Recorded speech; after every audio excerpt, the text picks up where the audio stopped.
Buenos días a todos los asistentes a este espacio de sustentación.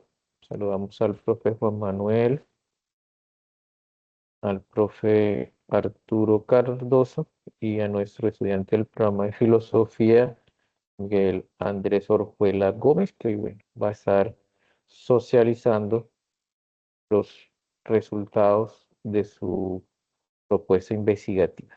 La idea de este espacio, Miguel, es un poco explicarte la metodología que vamos a estar desarrollando en esta sesión. La idea es que puedas presentar tu socialización en un tiempo aproximado de 20 minutos, ¿no?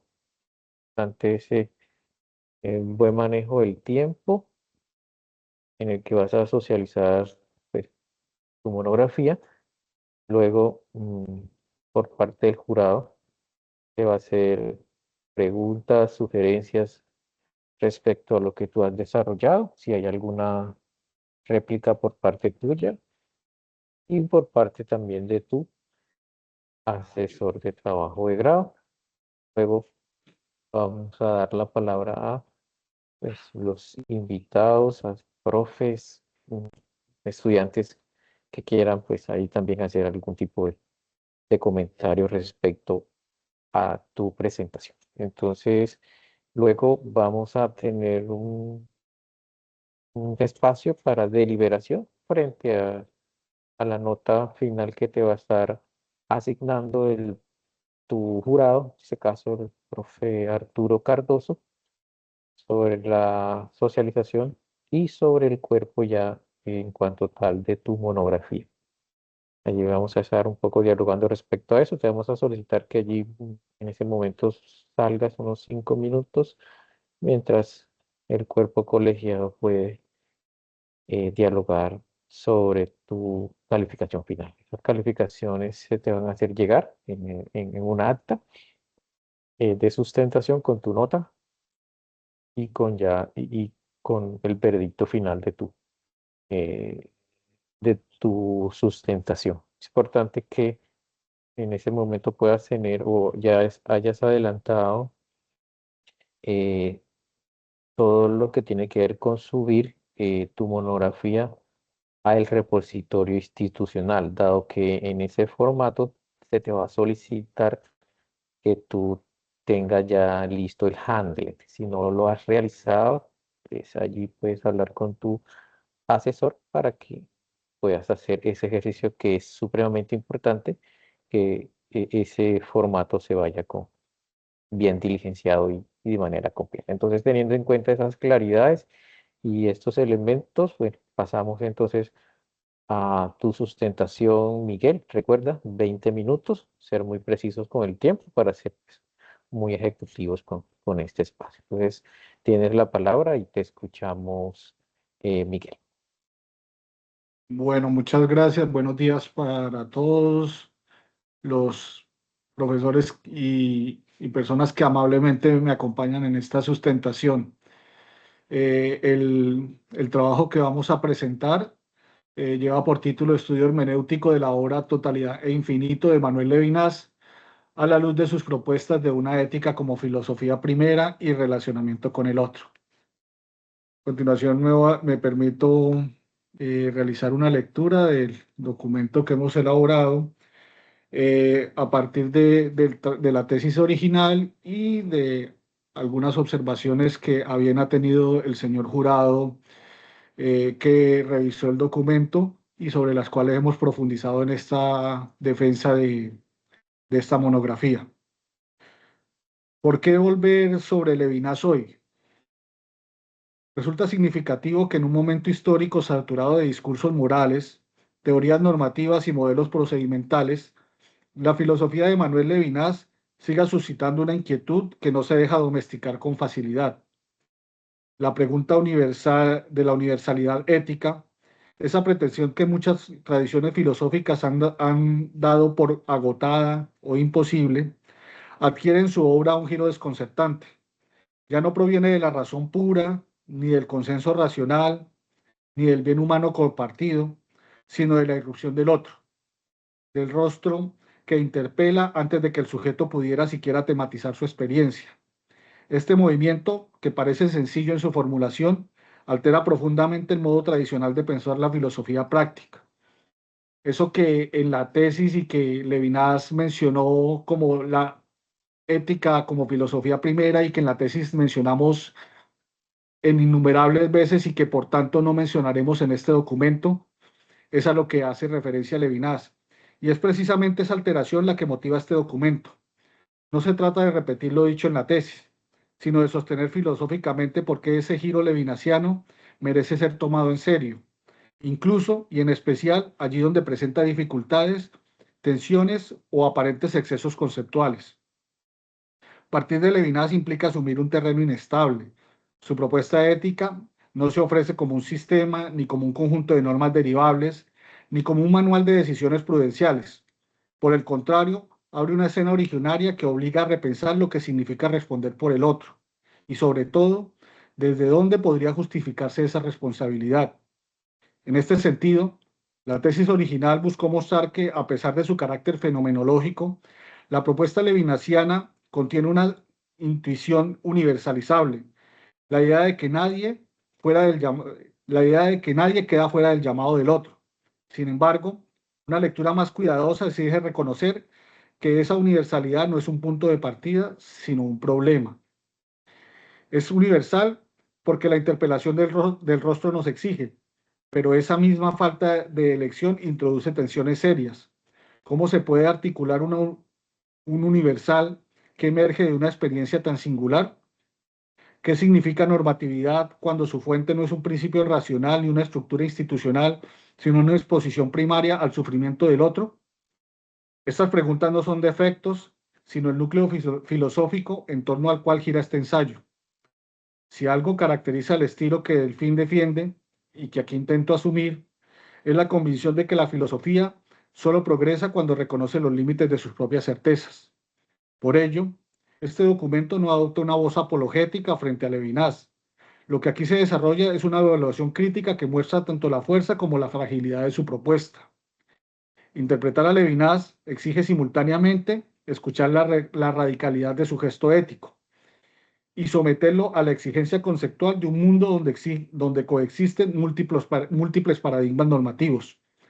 De allí que esta sustentación también entra en diálogo con tradiciones como el contractualismo, la ética del discurso y la ética de la virtud, no para reemplazar a Levinas con ellas, sino para situar su responsabilidad en contraste con otras formas de pensar el deber, la justicia y la responsabilidad.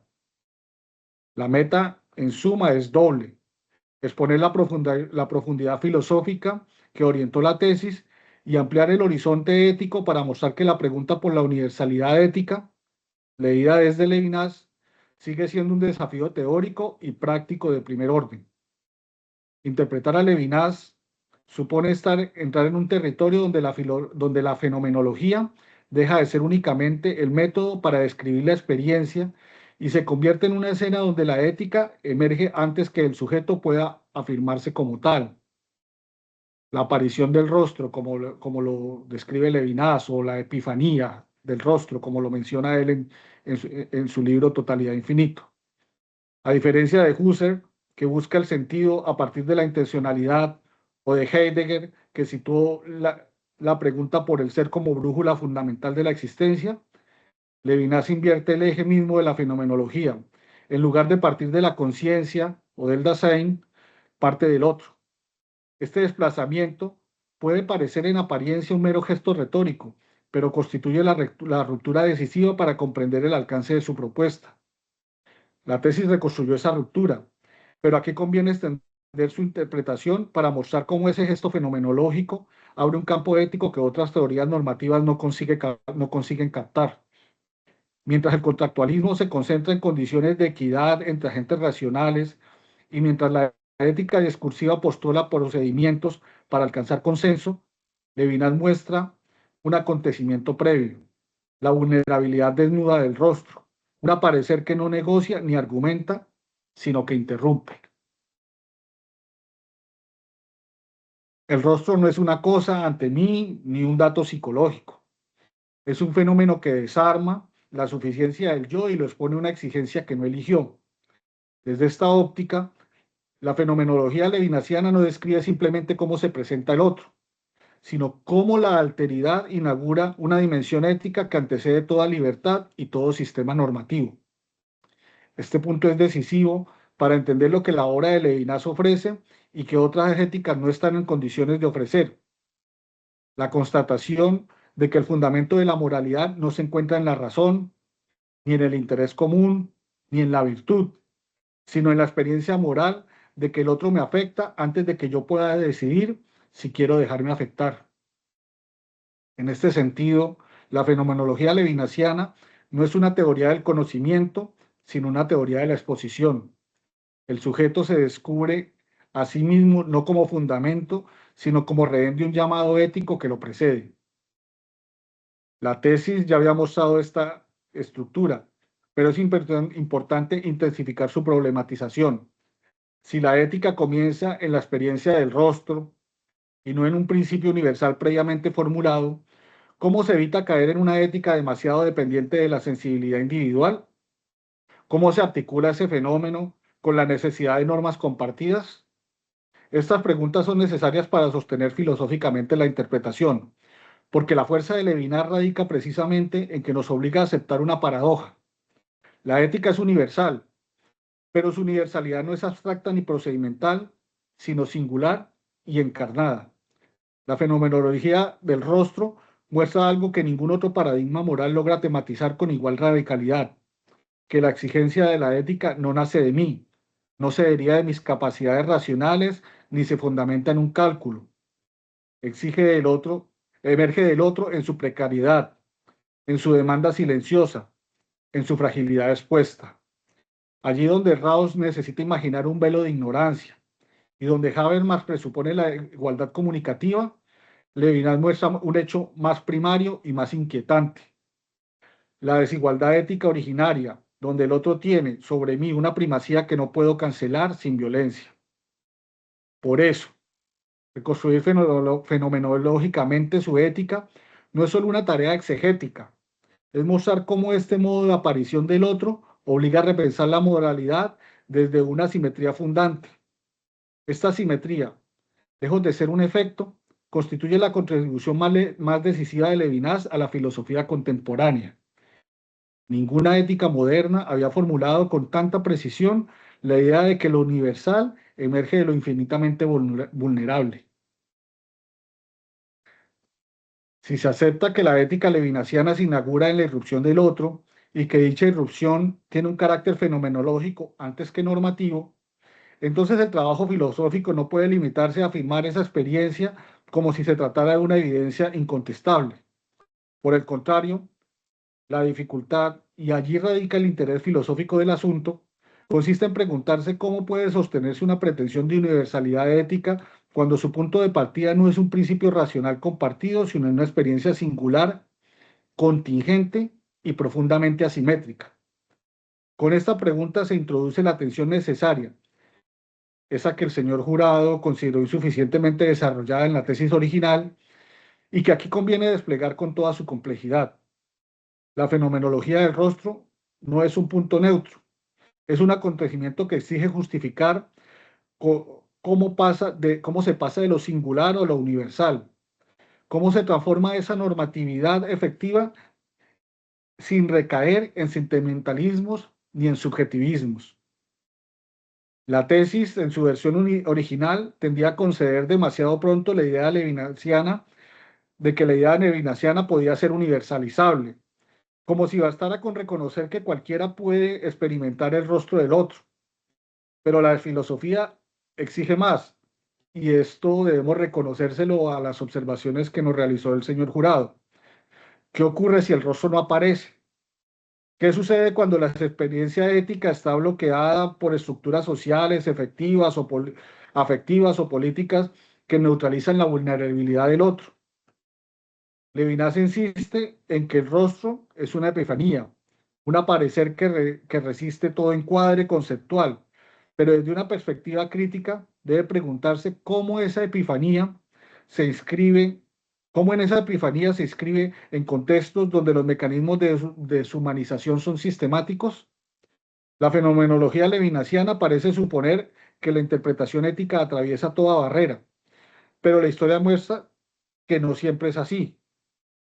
Dentro de la tesis incluimos un último capítulo en el cual hicimos alusión a un caso específico como fue la masacre del Salado, la cual analizamos a la luz de algunos conceptos levinasianos y mostramos que desafortunadamente esto no siempre era así, como aquí lo hemos planteado. Este señalamiento no descalifica su propuesta, la hace más urgente. ¿Qué tiene que ocurrir para que el rostro sea visible? ¿Qué condiciones permite que que su demanda llegue hasta nosotros? ¿Cómo pensar una ética que depende de una experiencia que puede ser omitida, negada o incluso anulada? Asimismo, la problematización debe incluir una interrogación acerca del estatuto mismo de la responsabilidad infinita. Que el rostro tenga sobre mí una primacía ética incondicionada puede ser, en términos morales, una intuición poderosa, pero plantea de inmediato un problema práctico. Si la responsabilidad no tiene medida, ¿cómo se organiza la justicia? ¿Cómo se distribuye la atención ética cuando hay múltiples otros reclamando simultáneamente? ¿Cómo evitar que la infinitud se convierta en parálisis? Aquí se encuentra una de las tensiones más ricas de Levinas. Su crítica al totalitarismo de la ontología desemboca en una ética cuya radicalidad obliga a pensar la política de otra manera. La tesis debe, por tanto, reconocer que esta infinitud no es una virtud indiscutible, sino un punto de fricción que abre un campo de reflexión adicional. En esa fricción está la potencia del pensamiento levinasiano. Obliga a pensar y a pensar con incomodidad. Finalmente, la problematización exige mostrar que Levinas se mueve en un terreno distinto de las éticas modernas y por ello no puede ser evaluado con sus mismos criterios. Si su ética parece excesiva, es porque pretende revelar un plano de la experiencia humana que las éticas racionales, procedimentales o comunitaristas no alcanzan a tematizar. Pero reconocer esto no autoriza a eximir a Levinas de justificación. Al contrario, plantea la necesidad de elaborar con mayor claridad cómo ese plano fenomenológico se traduce en exigencias normativas sin apelar a principios previos ni a consensos racionales. Esta es la exigencia conceptual que guía esta página, evitar defensas prematuras para permitir que la ética levinasiana muestre su fuerza desde la dificultad y no desde la comodidad. Una lectura atenta de Totalidad Infinito revela que el uso de las citas no puede limitarse a ilustrar una idea previamente dada. Su función es abrir una dimensión conceptual que si no se examina con el rigor adecuado, corre el riesgo de confundirse con un recurso meramente retórico. Levinas escribe: el rostro me ordena, me prohíbe matar. Esa frase, tantas veces citada en la tesis, exige mucho más que una repetición reverencial. Demanda preguntarse por la forma exacta en que una experiencia fenomenológica, el aparecer del rostro, puede tener un efecto normativo tan contundente. De hecho, es una de las críticas que constantemente se le realiza a Levinas. Ese me prohíbe matar, que alude al no matarás, eh, de los mandamientos del judaísmo, es una de las fuertes críticas que se le ha planteado a Levinas, que pareciera que su propuesta saliera muchas veces más del judaísmo que de la misma filosofía. Continúo. La tesis original utilizó este pasaje como evidencia de la autoridad ética del rostro, pero aquí conviene detenerse y desmenuzar su estructura, pues la exigencia filosófica consiste precisamente en explicar cómo algo que aparece fenomenológicamente puede sin transición aparente convertirse en obligación. No basta en afirmar que el rostro ordena. Hay que indagar qué significa que la normatividad no provenga del sujeto, sino de un fenómeno irreductible a la intencionalidad. El rostro no ordena mediante un discurso, ni mediante un argumento, ni mediante un acuerdo racional. Su fuerza, como lo reconoce Levinas, es precategorial. No remite a un contenido moral, sino a una presencia que demanda el yo. En ese punto, el análisis debe ir más allá de lo descriptivo. ¿Cómo se explica filosóficamente que una experiencia no mediada por reglas pueda fundar una prohibición absoluta? Una primera respuesta sugiere que la normatividad no se deriva de la razón práctica, sino de la experiencia misma de la vulnerabilidad que el rostro expone. El rostro no enuncia un mandato, sino que hace visible algo que la razón no puede ignorar sin violentarse a sí misma: la la mortalidad del otro, la herida potencial, la fragilidad que interroga. Y sin embargo, este paso de la experiencia a la obligación sigue siendo problemático. Si la fenomenología del rostro es contingente, ¿por qué habría de generar una obligación universal? Si el imperativo emerge antes de la racionalidad, ¿qué garantiza la validez para todos? Este problema es el que muchas veces queda opacado por la belleza del texto levinasiano. La frase prohíbe matar, que incluso Levinas plantea como su imperativo categórico, se vuelve casi autoevidente, pero el filósofo debe resistir esa evidencia para examinar la estructura conceptual que lo sostiene. La fenomenología tradicional describe apariciones, no mandatos. Levinas, en cambio, otorga a la aparición del otro una fuerza normativa que quiebra las fronteras entre la aparición y entre la descripción y la prescripción. Aquí radica una de las tensiones más profundas de su obra. La ética no es una derivación de la razón, pero tampoco es un mero sentir. Es un acontecimiento que produce una obligación sin ser un acto de voluntad. Explicar esta paradoja es fundamental para comprender la contribución de Levinas y a la vez sus límites.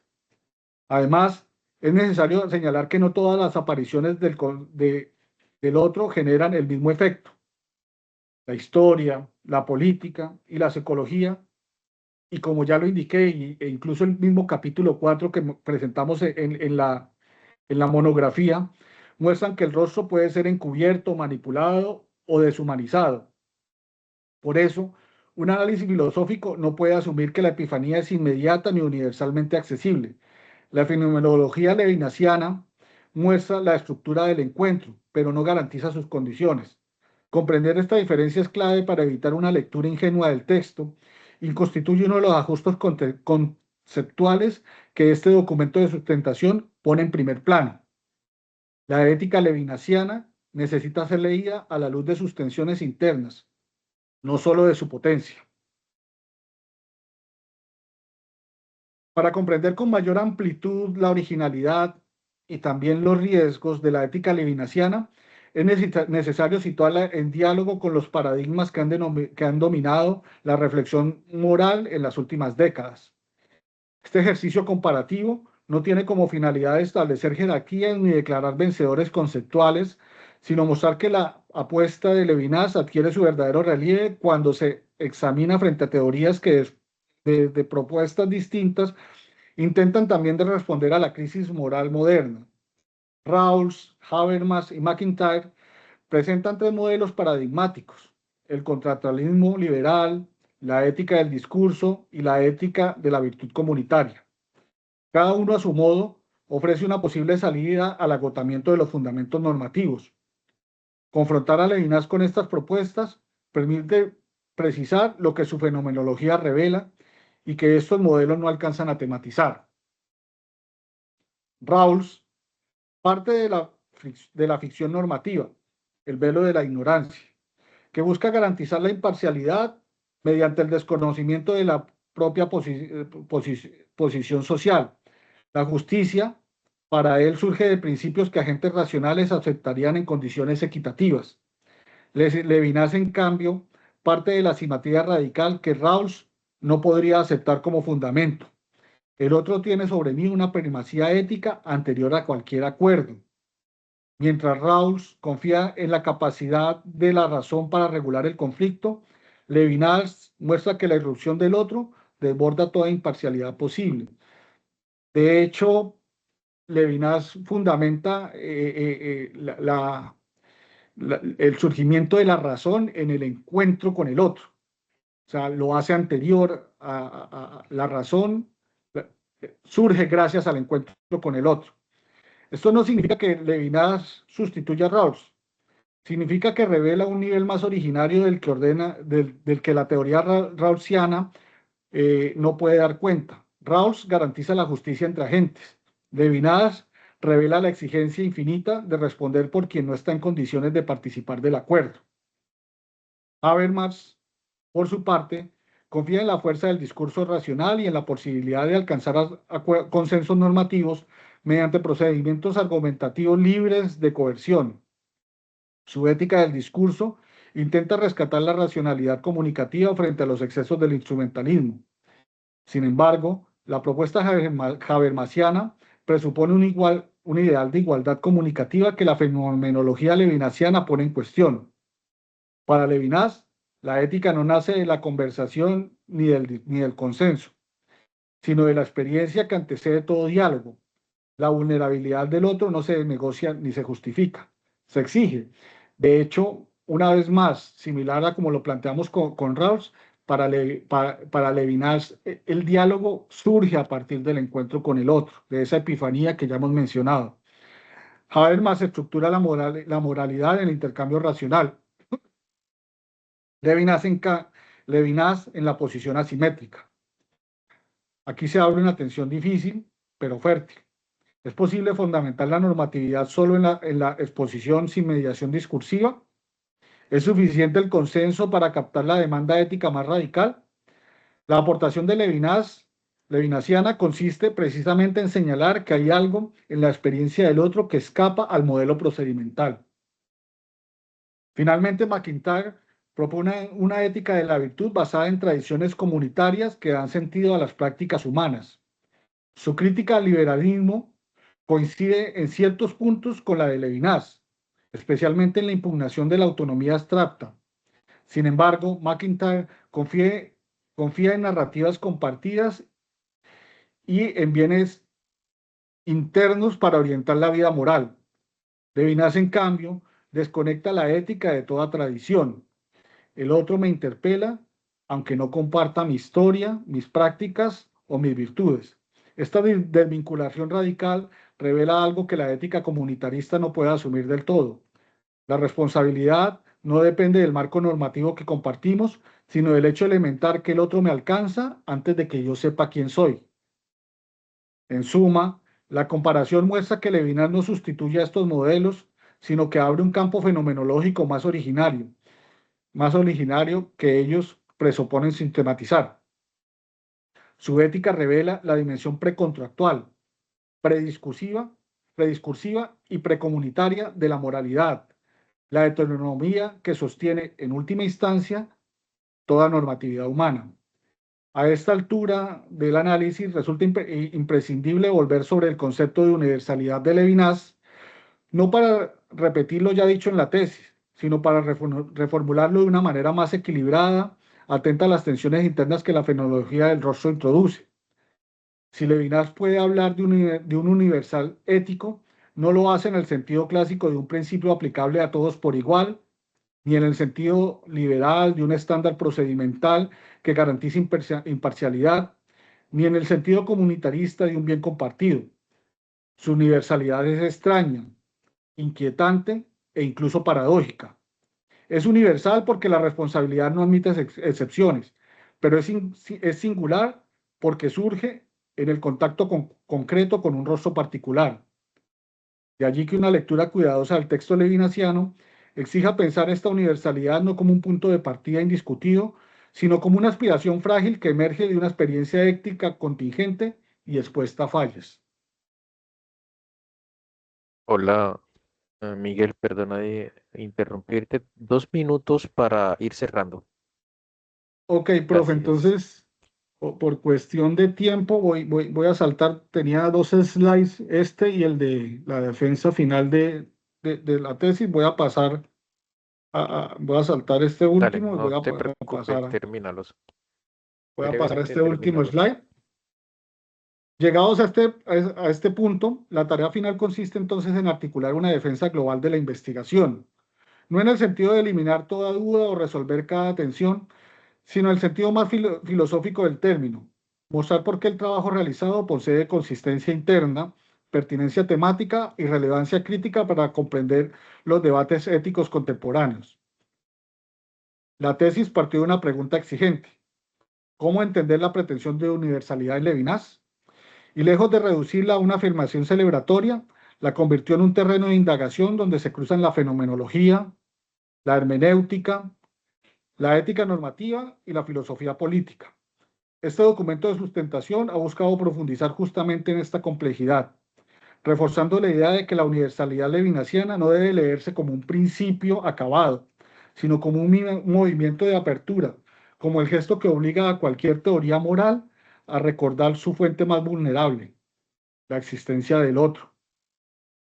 En esa medida, la tesis no pretendió demostrar que la ética levinasiana ofrece una teoría normativa autosuficiente, sino identificar qué aspectos de su fenomenología permiten pensar una forma de universalidad distinta de la racionalidad moderna. El análisis aquí ampliado muestra que su contribución radica en desplazar el foco desde los agentes racionales iguales, como en el contractualismo, desde los participantes en un consenso ideal, como en la ética del discurso, o desde las prácticas internas a una comunidad, como en el comunitarismo, hacia un fenómeno previo a toda mediación institucional o discursiva, la interpelación del rostro.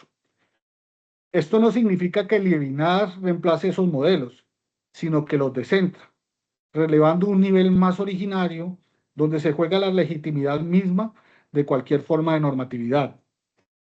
El aporte de la tesis consiste en mostrar que esa fenomenología puede ser interpretada como el fundamento ético que sostiene, aunque no defina, los procedimientos de justicia y de liberación que las teorías modernas han buscado deconstruir. Asimismo, la investigación defendida aquí adquiere su cohesión precisamente porque no evita el carácter problemático de Levinas. La idea de responsabilidad infinita, la asimetría estructural entre yo y otro, la dificultad de traducir experiencia en normas, la fragilidad del rostro en contextos de exclusión, todos estos elementos fueron elaborados como tensiones que enriquecen y no debilitan el análisis. La tesis avanzó reconociendo que Levinas no resuelve el problema de la justicia, pero ofrece la pregunta por excelencia que toda justicia debe prever. ¿Qué ocurre con el otro cuando las instituciones buscan equilibrar intereses? Esta pregunta, incómoda, desbordante y necesaria, constituye el hilo ético que da sentido al conjunto del trabajo y que este documento ha profundizado al confrontarlo con teorías que, aunque poderosas, se mueven en niveles distintos de abstracción. Finalmente, la defensa global del trabajo debe subrayar su relevancia filosófica actual. En un mundo marcado por la indiferencia, la polarización y la reducción del otro a categorías administrables, Levinas recuerda algo que ni Rawls, ni Habermas, ni McIntyre pueden formular con igual fuerza, que la ética comienza en la vulnerabilidad concreta, no en la racionalidad formal, en la exposición, no en la autonomía, en la asimetría, no en la simetría. La tesis, al explorar esta situación, esta intuición en profundidad y situarla en diálogo con otras tradiciones, logra articular un aporte genuino, reconocer que la universalidad ética no consiste en borrar las diferencias, sino en permitir que la interpelación del otro, siempre singular, siempre frágil, configure la apertura desde la cual las teorías morales y políticas pueden legitimar sus propias prácticas. El resultado es un trabajo que, más que resolver problemas, los ilumina. Y en filosofía, ese es el signo más claro de madurez intelectual. Bueno, pues ese era el documento que tenía, la presentación que tenía. Muchas gracias, y estoy atento pues a las preguntas y comentarios que hayan al respecto. Vale, muchas gracias, Miguel, por tu socialización. Primeramente, bueno, eh, felicitarte por ese ejercicio juicioso y riguroso que haces en tu trabajo monográfico.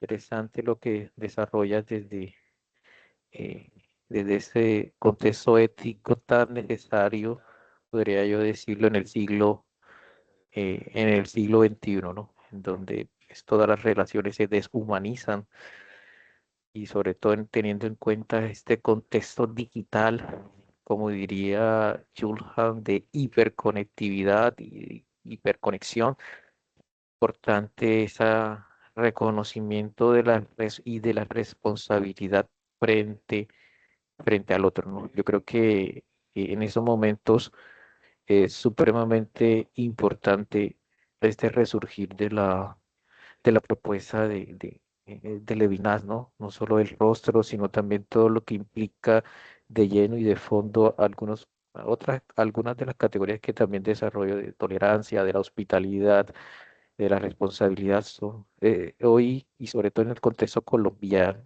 que todo se invisibiliza, deshumaniza. Entonces yo creo que es pertinente, como tú mencionas en una de las slides de cierre, es hoy más que nunca pertinente frente a todos los procesos y las circunstancias por las que está atravesando la sociedad en el siglo XXI, el retomar y rescatar y repotenciar ese tipo de propuestas en ese caso. Y bueno, teniendo en cuenta ese contexto, quiero darle la palabra ahora a tu jurado, en este caso, el profe Arturo, quien bueno, va a hacer comentarios, preguntas, todo lo pertinente a lo que tú presentaste. Profe Arturo, tienes la palabra. Gracias. Bueno, antes que nada felicitar a Miguel por su trabajo, por culminar este proceso. También al profesor Juan Manuel que lo ha guiado y lo ha hecho muy bien porque el producto final es un buen trabajo, un trabajo que estructurado, que tiene una profundización, que se ha tomado en serio pues, la lectura de, de Levinas. Bueno, mi comentario va dirigido no tanto, sí, más bien enfocado o pensado en si deseas convertir ese trabajo o hacer una continuación de ese trabajo en una maestría, si piensan publicarlo en un artículo, no sé, o sea, la idea es que esto no termine acá, que puedas seguir profundizando, que ciertamente es un tema que seguro te debe gustar y que que no se quede aquí, sino que se pueda seguir profundizando, se pueda seguir mejorando. Entonces, allí va mi comentario, porque yo creo que lo que ya he dicho en los comentarios se ha subsanado y se ha presentado. Bueno, yo veo que el valor en Levinas, bueno, uno de sus grandes aportes es la interpretación que hace de la fenomenología y cómo la toma para su propia filosofía o su propia propuesta, no es una continuidad de Husserl o del proyecto husserliano, sino que utiliza el método fenomenológico para su propio trabajo.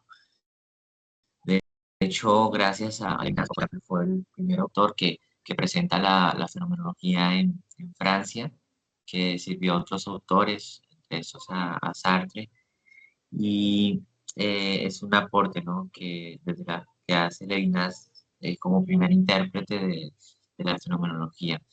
Entonces, sería bueno, interesante que se siguiera profundizando en este aspecto de la fenomenología, tanto, no sé, no en discusión con Husserl, pero sí reconocer hasta dónde llega lo que dice Husserl, lo que entiende Husserl por fenomenología y lo que interpreta Levinas sobre la fenomenología, que evidentemente no necesariamente es igual. Entonces, hay una interpretación, ya lo decía Riquet, hay toda una historia de la herejía, ¿no? Después de Husserl, lo que hace cada uno de los que toman el método fenomenológico. Entonces, esto pues también nos va a dar una orientación de la propuesta levisiana y hay algunos elementos que has mencionado que justamente le dan esa particularidad, ¿no? El rostro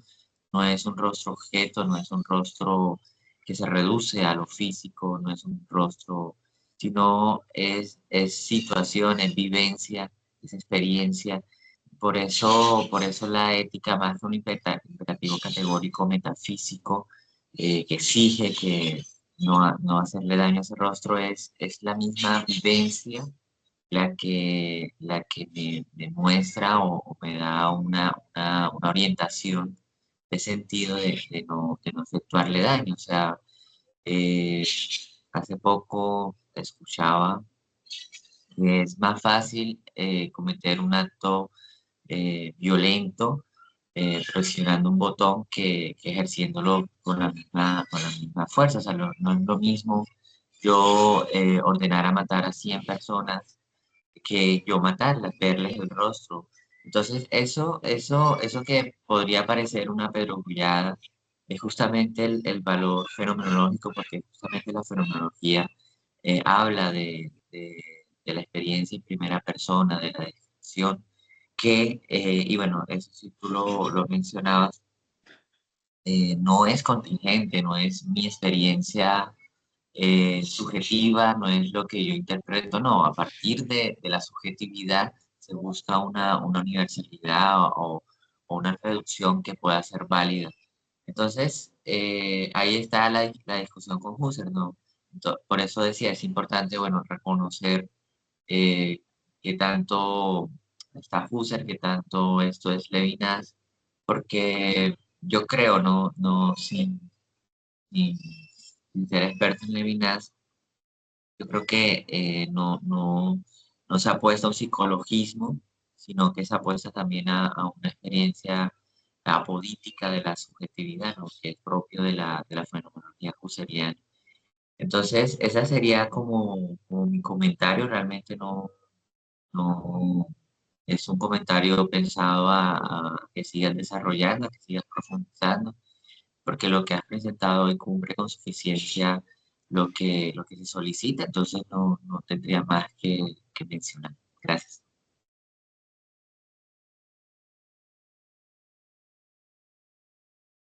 ¿Tienes la palabra, Miguel? Bueno, profe, bueno, para digamos que referirme un poco a lo que ha mencionado el profesor, eh, digamos que continuar trabajando sobre Levinas, pues yo quisiera, digamos, abuelo de pájaro, eh, decir por qué llegué yo a Levinas. Eh, y esto me llevará a indicar por qué me podría parecer interesante continuar sobre el trabajo. Yo llegué a Levinas por Dussel, o por Dussel, eh, porque en algún momento encontré un documento de política de Dussel en la que hace referencia a Levinas, y por él llegué yo a Levinas. Eh, Me pareció interesante y a partir de allí, digamos, llegué a Levinas, porque realmente en el marco, o digamos, dentro del estudio programático del, de lo que estudiamos en el programa de filosofía, pues yo, al menos en las asignaturas que yo estudié, nunca lo abordamos, pero a Dussel sí. Entonces llegué yo fue por Dussel. Eh, en días anteriores, hablando con el profesor Juan Manuel, él me comentaba pues, que él tiene un semillero de investigación en el cual trabaja Dussel, sobre cibercultura y, y territorio. Entonces yo decía, bueno, pues de repente ahí podríamos hacer un link entre estas dos situaciones. Él me decía, pues yo realmente no trabajo allí tanto el tema de la ética, pero bueno, de pronto podamos encontrar un link. Eso por una parte. Por otra parte, yo, después de que tuvimos esa conversación y releyendo y pensando un poco, preparando un poco esta sustentación de trabajo de grado, me surgió una pregunta que no la planteamos ni en la tesis ni en el documento que hemos presentado hoy, Pero me surgió otra pregunta y es, y bueno, y que la planteaba el profesor que nos está sirviendo como moderador, excúseme, profe, yo los nombres no los conozco, eh, pero es, y cómo queda Levinas hoy frente a los temas de cibercultura? ¿En dónde queda Levinas hoy donde el rostro no aparece? Donde el rostro, y no podemos negar una realidad en la que ya el rostro, en la que el rostro se ve invisibilizado por los chats, en la que el rostro se ve invisibilizado por las inteligencias artificiales. ¿Dónde queda Levinas? ¿Dónde queda el planteamiento de Levinas? ¿Será que, o sea, me surge a mí la duda, y será que Levinas va a volverse obsoleto tan rápidamente? Pues no sé, no lo estoy planteando como una afirmación, sino como una pregunta. Entonces me parece que Levinas todavía tiene mucho por explorar en esos ámbitos.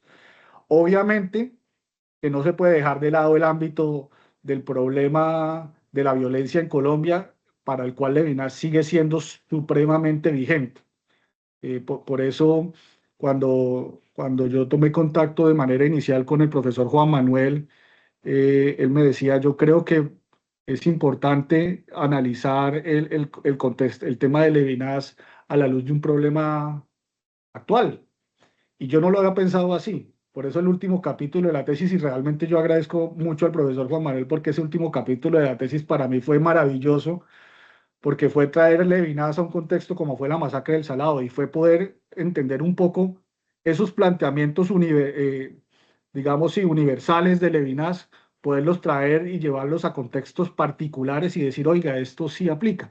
Entonces, todo esto para decirle al profesor, al señor jurado, que realmente el interés sigue, que definitivamente no consideramos que el tema se ha acabado, que bueno, ya en la condición de egresado, por el momento, pues podríamos seguir trabajando. Yo hablaba con el profesor Juan Manuel, me decía, en condición de egresado puede seguir perteneciendo a uno de los servilleta de investigación de la universidad. Me interesaría, mientras más adelante buscaríamos alguna posibilidad de alguna maestría o algún estudio de posgradual. Pero por el momento quisiera seguir vinculado, y creo que sí podríamos continuar en ese enfoque.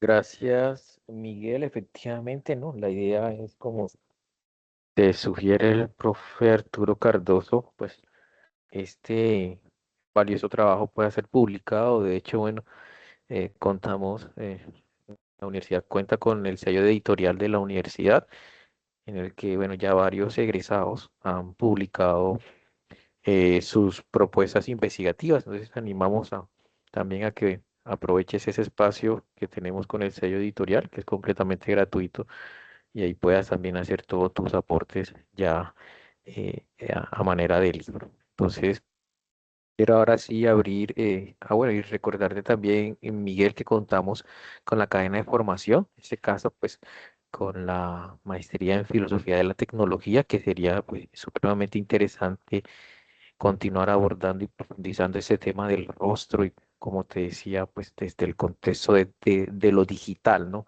¿Cómo quedaría el rostro frente a todo este andamiaje que implica la tecnología en ese caso? Entonces te invitamos también como egresado a aprovechar esa oportunidad y descuentos que te ofrece el posgrado de la maestría en filosofía de la tecnología, y aprovechar que, bueno, varios profes también están vinculados a la maestría, y ahí es un interesante espacio para continuar profundizando esta intención investigativa. Entonces quiero ahorita abrir los micrófonos para comentarios, preguntas, sugerencias, felicitaciones por parte de los asistentes, profes, estudiantes, colegas que quieran participar. Bueno, pueden levantar la mano o dejar su aporte directamente en el chat. Pues, por aquí tenemos al profe Juan Valle que quiere participar. Profe Juan, te escuchamos. Perfecto, ¿me escuchan ahí? Muy bien, muchas gracias por la Sí, invitación, te Adolfo. escuchamos. Muy bien, a Juan Manuel, que también me facilitó el enlace y me comentaba ya hace tiempo de este trabajo.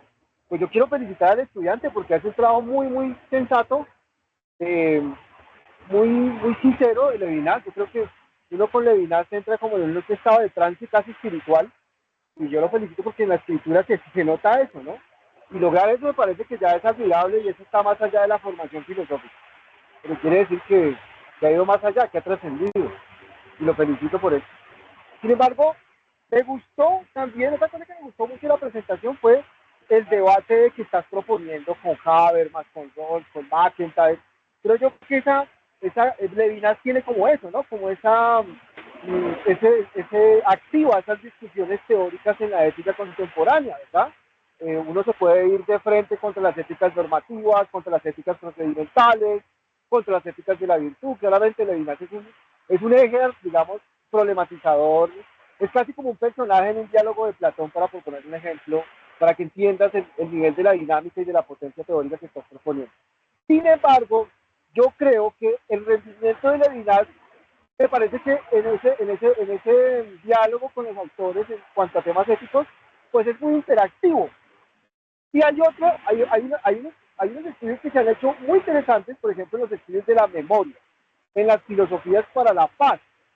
Mi pregunta es, ¿por qué tomaste la decisión teórica de usar a Levinas como un comodín en la discusión argumentativa de las éticas contemporáneas? ¿Y por qué no tomaste la decisión de mirar los estudios sobre la memoria, los estudios sobre la filosofía de la paz, inclusive los estudios sobre la filosofía de la religión? Simplemente, ¿por qué tomaste esa decisión teórica? Muchas gracias. Profe, Vale, muchas gracias por la observación. No, con respecto a la pregunta, digamos que en la tesis original, realmente el estudio de Levinas lo planteamos más con respecto a inicialmente el estudio original lo planteamos más con respecto a sus referentes intelectuales, como lo fue Husserl, como lo fue Heidegger, como lo fue Descartes. eh, pero realmente inicialmente no hicimos el análisis con respecto a las éticas contemporáneas. Ya en el documento de sustentación hemos abordado estos autores del pensar contemporáneo, atendiendo a una sugerencia del señor Jurado. Indiscutiblemente podríamos haber abordado otras posturas, y digamos que bienvenido la posibilidad de hacerlo, pero fue más un tema, digamos que podríamos haberlo hecho sin lugar a dudas, pero es un tema que no consideramos, no estaba planteado en un principio. Luego, atendiendo a las sugerencias del jurado, ampliamos el estudio a los otros, a estos otros autores, pero digamos que sería una sugerencia válida e interesante para ampliarlo aún mucho más. Pero digamos que esa sería básicamente la razón.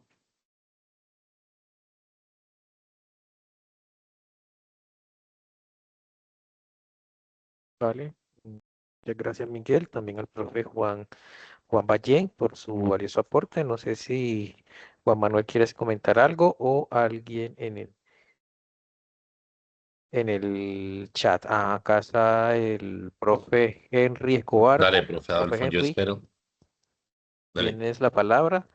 Te escuchamos para tu comentario. Hola, buenos días. Ha sido y saludar al profe Juan Manuel y al profe Adolfo.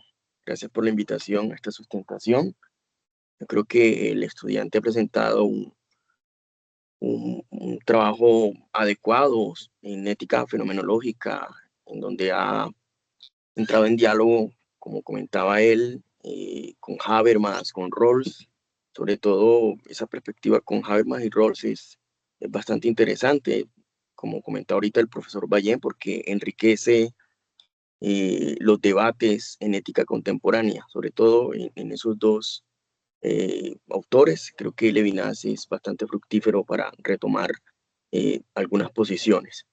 Mi pregunta va más bien, digamos, a los fundamentos, pues, de la ética levinasiana, digamos, en sus fuentes originarias y conceptuales, en lo que él trata de abordar relacionado con su concepto de la otredad, de la alteridad.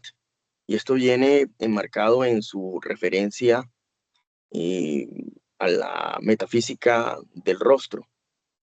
Y yo le preguntaría, digamos, al expositor, digamos, cuál sería esa referencia o esa distinción entre metafísica y ontología. Y pues un poquito algo del debate de lo que eso implica, porque se habla más bien de una metafísica, si él lo que está proponiendo es una ética. Entonces a mí siempre me ha causado mucha extrañeza eh, porque, porque una metafísica del rostro del otro si finalmente hace una ética.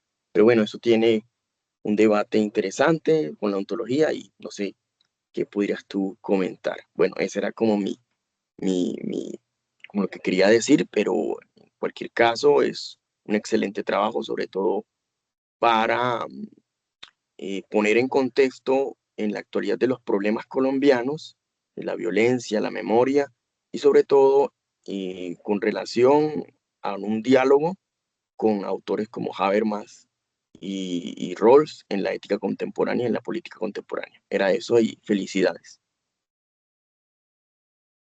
Profe, bueno,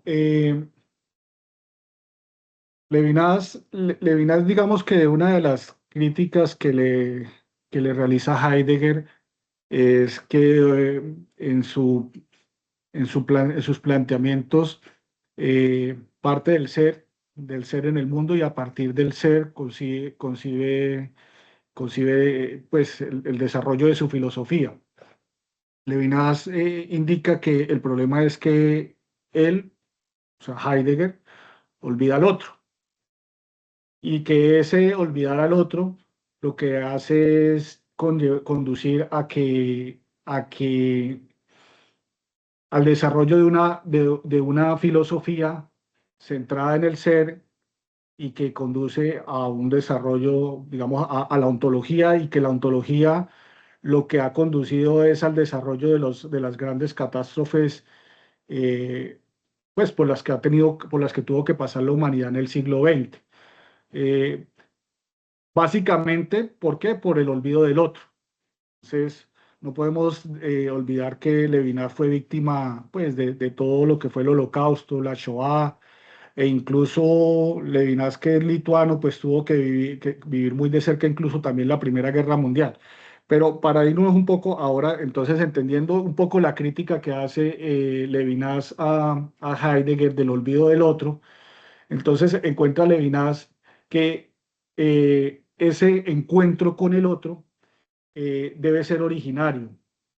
Y esa originalidad del encuentro con el otro, según los planteamientos de Levinas, se produce en el rostro, un rostro que él describe como un rostro desnudo. Esa desnudez la plantea como, como un rostro que no tiene conceptos, un rostro no solo al que no conceptualizo, sino una desnudez de un rostro en el cual se me presenta, digamos, sin estar enmarcado en categorías. Es decir, no es el rostro socialista, no es el rostro del negro, no hay categorías, es el rostro desnudo. Y gracias a ese rostro desnudo, a ese primer encuentro, es que surge todo lo demás. Cuando hablo de todo lo demás, es que surge la comunicación, surge la razón e incluso, digamos que es algo que hay que tener muy en cuenta, por él se llega a Dios. A pesar de que Levinas es criticado de ser excesivamente judío o de que sus planteamientos surgen desde el judaísmo, Levinas dice, sí, sí, sí, un momento, acá está Dios, pero yo no llego a Dios, pero el hombre llega a Dios es por el otro. Entonces, por eso plantea él su propuesta de la ética como la filosofía primera, pero esa ética la describe él como ese momento del encuentro con el otro. Y ese momento del encuentro con el otro lo describe él como ese momento sensible eh, de la epifanía del rostro del otro, o sea, del momento en que el otro aparece. Entonces, es un momento especial en el que el otro se me presenta, en el que el otro, yo no lo descifro, sino en que el otro se me presenta y me interpela. Y a eso es a lo que llama Levinas la ética. Y esa interpelación es la que me prohíbe, la que me obliga y me prohíbe matar, un poco como lo decía el profesor que ahora, con el que ahora hablamos, el profesor que es el jurado, ese rostro que me prohíbe matar porque cuando lo tengo frente a frente me imposibilita, es una imposibilidad ética, es lo que plantea un poco Levinas. Entonces, por eso nos lleva a la ética, privilegia la ética sin desconocer la ontología, sin desconocer la religión, sin desconocer a Dios, pero dice, primero que todo está la ética y entiende la ética como ese momento del encuentro entre mismo y otro. Básicamente, digamos, en pocas palabras sería eso.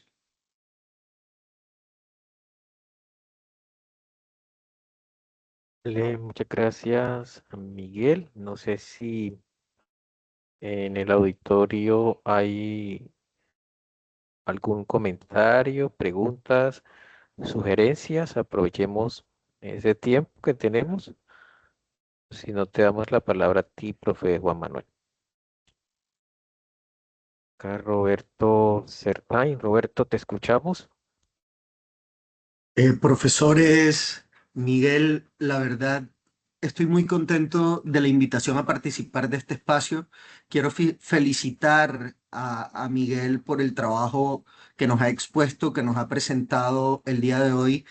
Me deja con muchas dudas, pero creo que son más de reflexión propia que para formulárselas a él, porque me parece que ha abordado el tema de una manera muy integral y además pudiendo aterrizarlo a la práctica. Simplemente darte las gracias, Miguel, por tu presentación. Muy buen nivel, de verdad. Gracias. Muchas gracias. Gracias a ti, Roberto, por tus felicitaciones. ¿Alguien más? Por acá Ana María te dice, felicitaciones al presentador y gracias por la invitación que se hace por parte del grupo de profesores a este espacio. Gracias a ti, Ana María, por estar acá compartiendo en esta socialización. No sé si alguien más, compañeros, que se anime a participar o preguntar.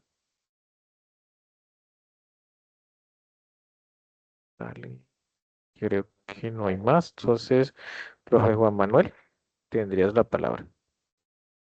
Bueno, agradecerle a usted, profe Adolfo, la presentación de este evento, que es técnicamente la razón de ser del programa de filosofía, mostrar de algún modo esa formación humana que se logra y que no tiene de algún modo nada que envidiar a otras universidades, sino que hay una cuestión de un trabajo duro, como el que muestra Miguel, y un proceso también inquisitivo y riguroso, como lo explica el profe Arturo, el doctor Arturo, que perdón, y mostrar también que el trabajo de Miguel sí reconoce de algún modo las posibilidades que ustedes han sugerido abiertamente, tanto el doctor Ballén como el doctor Arturo, como el doctor Henry, eh, y como el auditorio también, que hay múltiples posibilidades de expandir esto y ampliarlo para permitir de algún modo, pues esa pregunta de en todos los ámbitos, tanto en lo tecnológico como en lo ético, como en lo ontológico, como en la cuestión aplicativa a nivel social, como en la interlocución con otros autores éticos actuales, más ahora que estamos en este periodo pues de cambios políticos. Eh, Agradecerles quizá esa lectura que han tenido, los aportes que han tenido con el trabajo de Miguel y establecer de algún modo que el trabajo que se tiene como base para esta presentación como tal siempre puede nutrirse más siempre y cuando el trabajo tenga muchísimos más interlocutores y posibilita mostrar de algún modo que el trabajo no es solamente teórico, sino que es un planteamiento a nivel social que se tiene como universidad. Agradecerte a ti, profe Adolfo, y a todos los invitados y pues felicitar a Miguel puntualmente por su trabajo, el trabajo sincero y ha sido muy eh, riguroso y quizá muy honesto en establecer qué alcances tiene, qué limitaciones tiene el trabajo y establecer también qué es precisamente bajo esas imperfecciones que pueden nutrirse la complejidad del trabajo. Puntualmente agradecerles a todos y pues yo creo que ya sería todo por el momento, Adolfo. Vale, gracias a ti, profe Juan Manuel, y nuevamente a ti, Miguel, por tu socialización y por tu presentación en este momento. Bueno, ahora vamos a pasar al segundo bloque o momento en el que tu jurado va a computar pues tanto tu presentación como ya el cuerpo en cuanto tal de tu propuesta investigativa.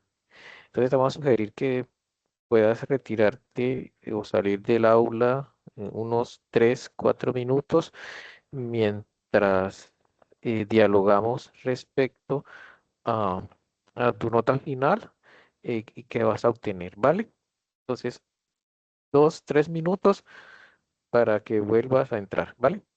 Profesor, ¿a las 9:10, 9:15 regreso o antes? 9:15 está bien, me parece Ok, bien.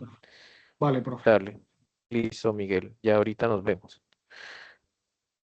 Bien, listo. Teniendo en cuenta ese segundo bloque, profe Arturo, te correspondería entonces hacer la calificación tanto de la estructura capitular, cuánto le correspondería en su 75, creo que es, por ciento de nota y también la nota de la sustentación. Esas dos se computan y al final pues arroja una nota final que es lo que se le asigna al estudiante directamente en el formato de sustentación. No sé si lo tienes a la mano, profe Arturo, para ir haciendo eso lo más pronto posible, porque hay que hacerle llegar eso tanto al profe Juan Manuel como como a Miguel, dado que, bueno, él va a seguir direccionando su proceso de grado. Entonces es importante que cuente con ese acta lo más pronto posible para que él haga todo el alistamiento, si en ese caso va a solicitar su opción de grado en este año. Entonces, y otro elemento también a considerar que podamos dialogar, y eso lo dejo tanteado, la posibilidad de asignarle a nuestro estudiante un trabajo meritorio, teniendo en cuenta pues, el aporte valioso que hace con su propuesta investigativa y bueno, allí lo coloco a consideración del profe Arturo y bueno, también que allí que piensa el profe Juan Manuel. Entonces los escucho, compañeros.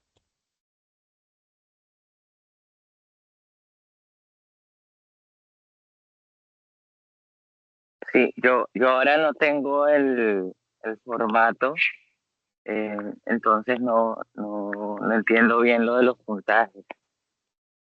Sí, Eh, es importante, Arturo. Creo que el profe Juan Manuel lo tiene. Creo que profe Juan, si le puedes facilitar al profe Arturo ese formato de acta de sustentación en el que tú vas a plasmar las notas que él sacó en ese caso, ¿no? Para que con esta acta él pueda hacer todo su proceso de solicitud de grado. Sin eso no puede hacerlo. Entonces es importante que tú lo puedas diligenciar como jurado. Se debe ir diligenciado y firmado por ti. o sea, pero ahora no vamos a decir o aprobado o meritorio cierto. Exacto. Y la Bien. nota también. Tenemos que darle la nota a Miguel para que él se vaya con esa nota y con el compromiso de hacerle llegar lo más pronto posible, en este caso es hoy mismo, su acta, para que él lo tenga allí y lo tenga también el profe Juan Manuel. Bueno, entonces se califica sobre 100. Y Acabo de enviarte el formato, profe Arturo. Es la nota sí, normal, es de 1 a 5. nota Tú de 1 a 5. colocas la nota de acuerdo a lo que tú consideres y pones si es necesaria alguna mención honorífica o no y me lo envías, profe. Y ya yo lo firmo para enviárselo al estudiante y que adjunte el handle para poder comenzar con el proceso de gestión del proceso de grado, que es otra cuestión pues, burocrática. Pero en este momento, profe Arturo, eres el encargado de pues, decidir si das por aprobada la tesis, qué calificación le vas a dar, eh, si consideras que es honorífica o no. Ya es tu juicio, profe. Pues, profe, no, doctor Arturo. Profe Arturo de la Universidad de Antioquia. Doctor. La profe también está bien. Eh, bueno, yo entonces pregunto, 4.5 corresponde a meritorio, ¿cierto? ¿O tiene que ser más para alcanzar nota meritoria? Es lo que todavía no tengo muy claro. Y Profe ya Adolfo, dependiendo ahí tú tienes hago más experiencia en un ese campo que comentario. yo. Para meritoria, consideraría que un 4.7 en adelante. Pero ya eso no es laureado. O ya laureado es Laureado, 5. sí, laureado es 5. Bueno, la presentación, como todos han escuchado, ha sido muy precisa, muy pulcra. Ha mostrado de manera suficiente lo que consistía el trabajo, presentando el problema, mostrando eh, propiedad también en este autor, en Levinas. Quizás siempre el tiempo es un problema, ¿no? Incluso para uno que está en una ponencia, siempre nos falta algo por decir, que fue lo único de la presentación buena. En cuanto al trabajo escrito, es un trabajo que también cumple los requisitos mínimos para eh, graduarse. Quizás se puede mejorar más en la estructura, se abordan varios temas, lo cual a veces no se llegan a profundizar, pero en términos generales el trabajo está bien. Yo iba a proponer también meritoria, pero iba de nota pensando 4.5, ya 4.7 pues creo que me pareciera que es ya laureada, pero si, si el, digamos, el requisito para que sea meritorio es 4.7, pues bueno, 4.7, aunque yo consideraría que estaría en 4.5. De todas maneras son 0.2 como punto lo que estoy peleando, pero eso no es irrelevante. El punto es que el trabajo sobrepasa lo mínimo, o sea, no se queda en un trabajo meramente aprobado, sino que se reconoce sobre todo en el esfuerzo del estudiante y su presentación que estuvo muy coherente. Vale, gracias, profe Arturo. Entonces dejar eso registrado en el formato de acta de sustentación para que eso, bueno, se le envíe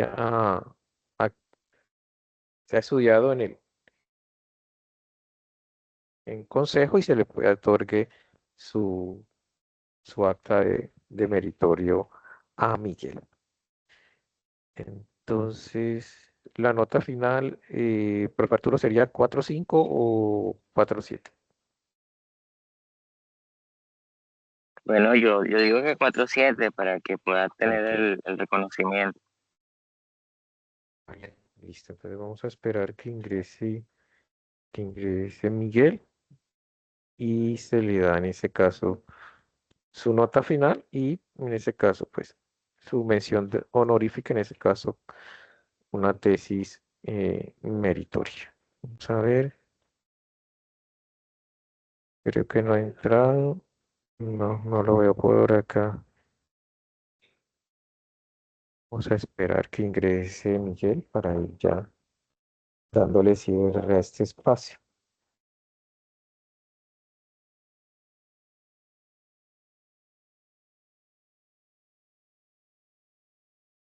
Profe, ya estoy nuevamente acá. Hola, hola, Miguel, listo.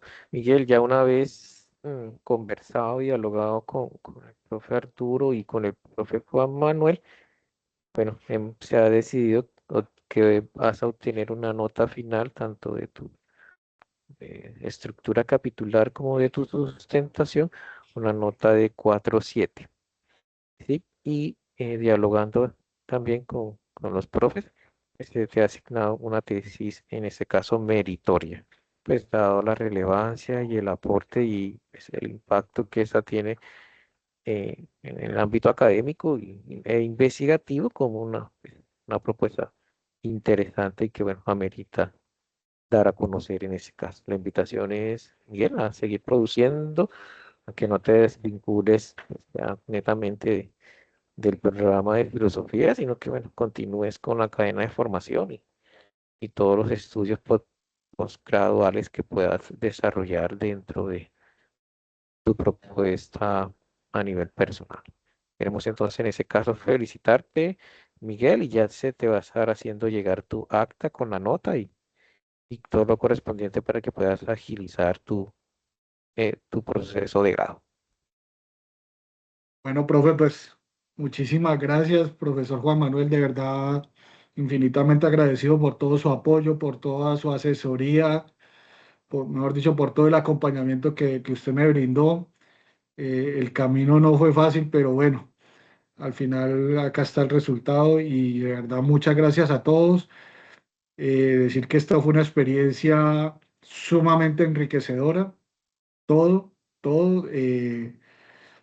Desde el mismo abordaje de la obra, en mi vida personal, ya decir que tanto en mi formación profesional como en mi vida personal, abordar esta obra, mirar cómo impactó en mi vida personal, bastante importante. Y finalmente esta experiencia de presentar un trabajo ante un jurado, pues sumamente enriquecedora y de verdad infinitas gracias a todos por la disposición que han tenido para prestar atención a lo que he presentado el día de hoy.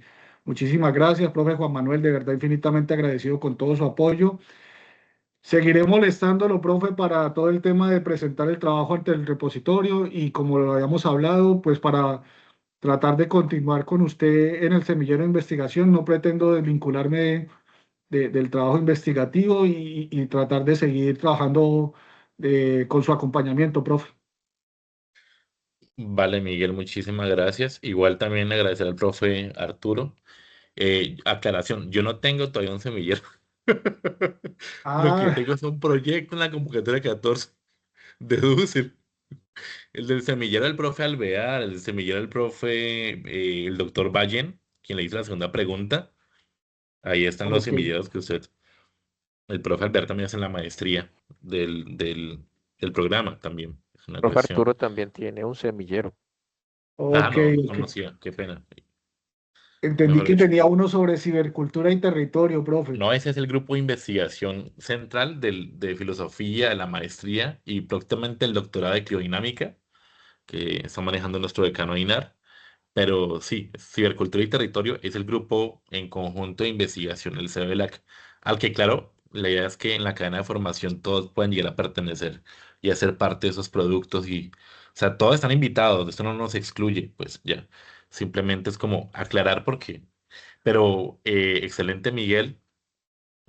Agradecer al profe Arturo, quien fue quien te concedió la nota de 4,7 y la cuestión de la mención honorífica, y al profe Adolfo por su proceso de observación clínica en este proceso que supongo que es agobiante ver el trabajo de los estudiantes y entiendo que pues, uno cuando está leyendo se pone muy nervioso, ¿no? Es muy distinto el que lee al que ve, ¿no? Entonces uno entiende todos los nervios de la situación. Pero no, Miguel, pues claro que sí, la idea es que sigas trabajando, continuando en la cadena de formación, que siga ampliando ese trabajo.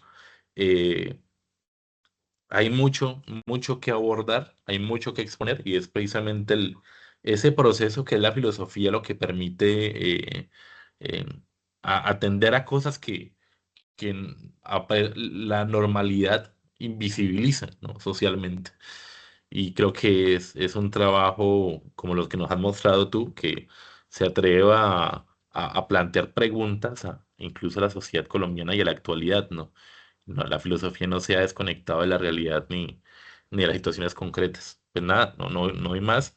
Y agradecerles a todos, muchísimos a todos. Siendo no más, y felicitarte nuevamente. Miguel, vamos dando cierre a ese espacio de socialización y bueno, invitarlos también a asistir a estos espacios que son supremamente interesantes y valiosos. Un abrazo a todos y bueno, que pasen un muy buen día. Muchísimas gracias. Vale, con gusto a todos.